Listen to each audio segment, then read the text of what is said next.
Bismillahirrahmanirrahim. Assalamualaikum warahmatullahi wabarakatuh. Alhamdulillah, wassalatu wassalamu ala rasulillah wa ala alihi wa ashabihi wa man ittaba'a hudah. Amma ba'du. Para pemirsa yang dirahmati Allah, alhamdulillah sampai saat ini kita masih diberikan kesempatan oleh Allah Subhanahu wa Ta'ala, diberikan karunia usia dan kesehatan dan karunia yang lain yang banyak, sehingganya sampai saat ini kita masih berada di bulan Ramadan. Kita masih dapat menikmati karunia Allah yang besar di bulan Ramadan ini, dan mudah-mudahan kita masih diberikan kesempatan pada Ramadan-Ramadan yang akan datang. Amin amin ya rabbal alamin. Para pemirsa yang dirahmati Allah, suatu ketika putra dari Al-Imam Ahmad ibn Hanbal, Abdullah, beliau menceritakan tentang bagaimana Imam Ahmad bin Hanbal ini. Hal ini dikisahkan oleh salah satunya ulama yang menceritakan hal ini adalah Imam Nawawi rahmatullahi alaih. Abdullah, putra dari Imam Ahmad bin Hanbal ini, pernah menceritakan bahwa ayah beliau, yaitu Imam Ahmad bin Hanbal, bermimpi bertemu dengan Allah Subhanahu wa Ta'ala. Lalu di dalam mimpi tersebut, Imam Ahmad bertanya kepada Allah Subhanahu wa Ta'ala, "Ya Allah, kira-kira amaliyah apa yang dapat mendekatkan kepada Engkau, yang dapat menyebabkan kecintaanmu kepada hamba?" Lalu kemudian Allah Subhanahu wa Ta'ala memberikan jawaban, bacalah Al-Quran. Allah memberikan jawaban dengan bacalah Al-Quran, qiraatul Quran, membaca Al-Quran. Lalu kemudian Imam Ahmad bertanya kembali kepada Allah di dalam mimpi tersebut, kira-kira hal ini dengan mengerti maksudnya, atau mengerti maknanya, atau mengerti artinya, atau tidak dengan mengerti artinya, ya Allah? Begitu kurang lebih pertanyaan Imam Ahmad bin Hanbal. Lalu kemudian Allah memberikan jawaban bahwa baik dimengerti atau tidak, baik mereka membaca dengan mengerti artinya, mengerti maksudnya, ataupun tidak. Nah, demikian jawaban dari Allah Subhanahu wa Ta'ala. Para pemirsa yang dirahmati Allah, sehingganya melalui kejadian ini, ilham yang disampaikan kepada Imam Ahmad bin Hanbal bermimpi Allah Subhanahu wa Ta'ala, lalu kemudian bertanya tentang amaliyah yang bisa mendekatkan dan menyebabkan kecintaan Allah. Lalu dijawab oleh Allah Subhanahu wa Ta'ala dengan membaca Al-Quran, baik dimengerti, baik mengerti artinya, baik mengerti maksudnya ataupun tidak.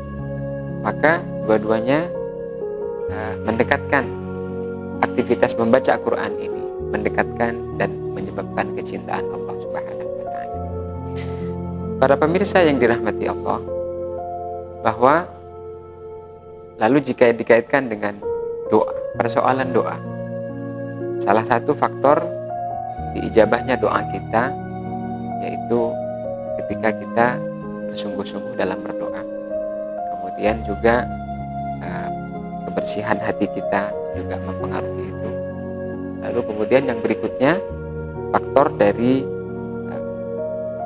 terkabulnya doa, yaitu bagaimana kecintaan kita kepada Allah, bagaimana kedekatan kita kepada Allah. Maka hal ini juga merupakan faktor dari diijabahnya doa-doa kita.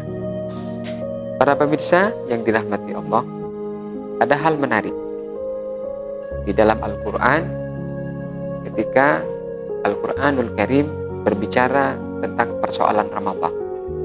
Ayat-ayat yang menceritakan tentang Ramadan itu dimulai dari Ya ayyuhalladzina amanu kutiba alaikumus syiyamu kama kutiba alal ladzina min qablikum la'allakum tattaqun. Dan selanjutnya ketika ayat-ayat ini masih membicarakan tentang persoalan Ramadan, tiba-tiba di dalamnya ada ayat yang berbunyi wa idza sa'alaka ibadi anni fa inni qarib ujibu da'watad da'i idza da'an falyastajibu li wal yu'minu bi la'allahum yarshudun. Kurang lebih artinya, apabila ada yang bertanya kepadamu wahai Muhammad tentang aku, maka jawablah, aku begitu dekat dan aku yang mengijabah atas doa-doa yang kalian panjatkan. Para pemirsa yang dirahmati Allah, seolah-olah ayat ini tidak ada kaitannya dengan ayat sebelumnya yang berbicara tentang perihal Ramadan. Lalu juga tidak ada keterkaitannya dengan ayat setelahnya yang juga berbicara tentang keterkaitan dengan ibadah Ramadan. Akan tetapi para mufassir, para ulama menyampaikan, dan salah satunya seperti yang disampaikan dan dikutip oleh Profesor Dr. Quraish Shihab, mufassir Nusantara, beliau menyampaikan bahwa bukan tidak ada keterkaitannya, tetapi ayat ini menunjukkan bahwa kita dianjurkan untuk memperbanyak berdoa kepada Allah Subhanahu wa taala di bulan Ramadan, di bulan yang penuh istijabah ini. Sehingga doa-doa yang dipanjatkan atau yang disampaikan di dalam bulan Ramadan ini, maka kemungkinan besarnya akan diijabah oleh Allah Subhanahu wa taala. Sehingga bisa disimpulkan bahwa salah satu amal atau ibadah yang perlu kita lakukan pada bulan Ramadan ini adalah dengan memperbanyak berdoa, memperbanyak memohon kepada Allah Subhanahu wa taala. Para pemirsa yang dirahmati Allah, ada hadis Nabi Shallallahu alaihi wasallam yang keterkaitannya erat dengan persoalan doa ini. Beliau menyampaikan bahwa ada orang-orang yang kemudian dia tidak berdoa, tetapi memperoleh karunia yang justru lebih besar daripada orang-orang yang berdoa itu. Rasulullah Shallallahu alaihi wasallam menyampaikan bahwa ada firman Allah Subhanahu wa taala atau yang kemudian disebut dengan hadis qudsi. Man syaghalahul Qur'anu an dzikri wa mas'alati. Atau di dalam redaksi yang lain, man syaghalahul Qur'anu wa dzikri an mas'alati.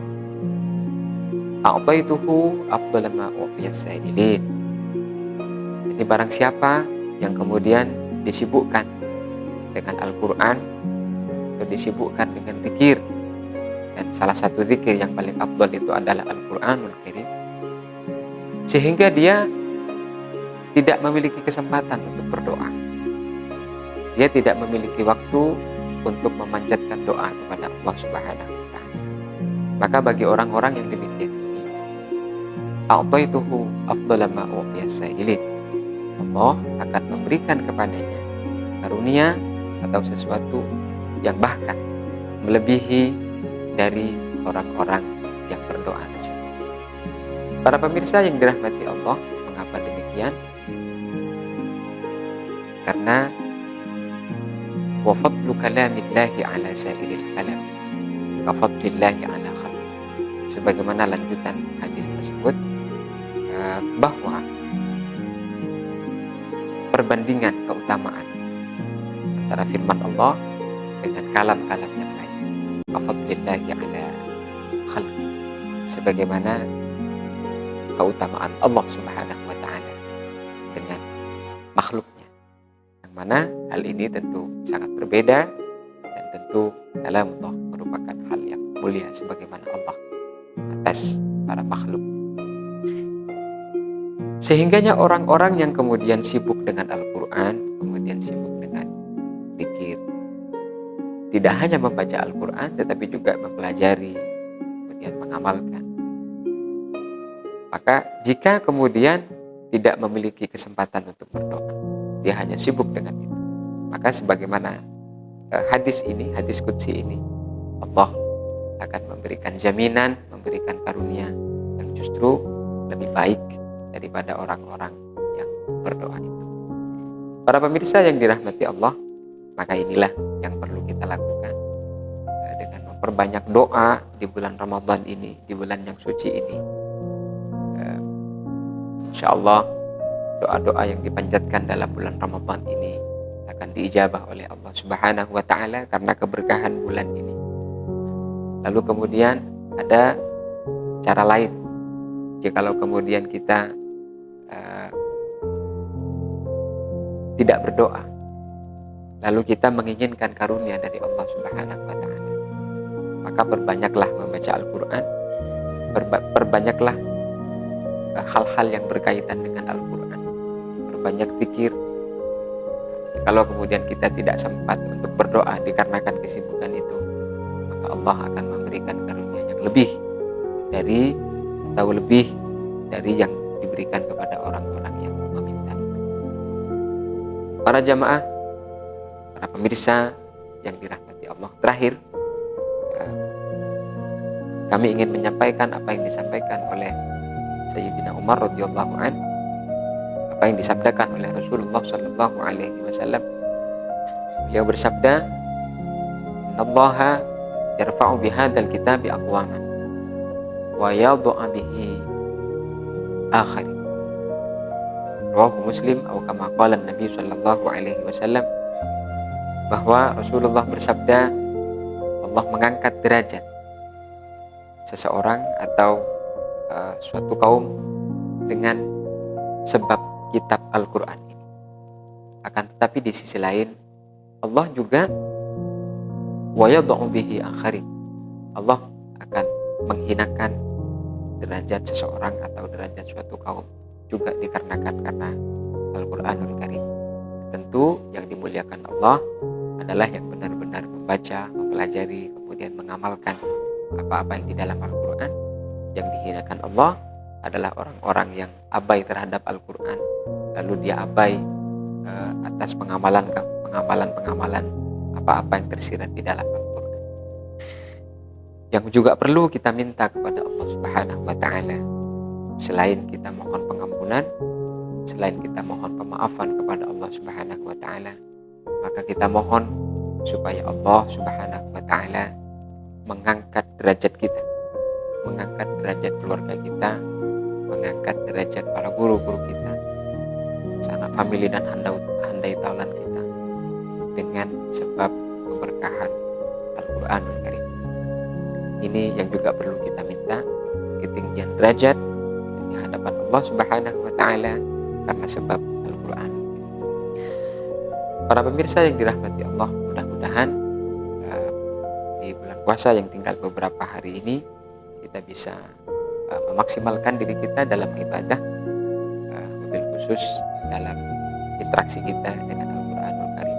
Semoga Allah meridhai kita semua, menjadikan kita hamba-hambanya yang salih, hamba-hambanya sahibul Quran, kemudian yang hamilul Quran, kemudian menjadikan hamba-hambanya yang ahlul Quranul Karim, alladzina hum khassatullah wa ahlu.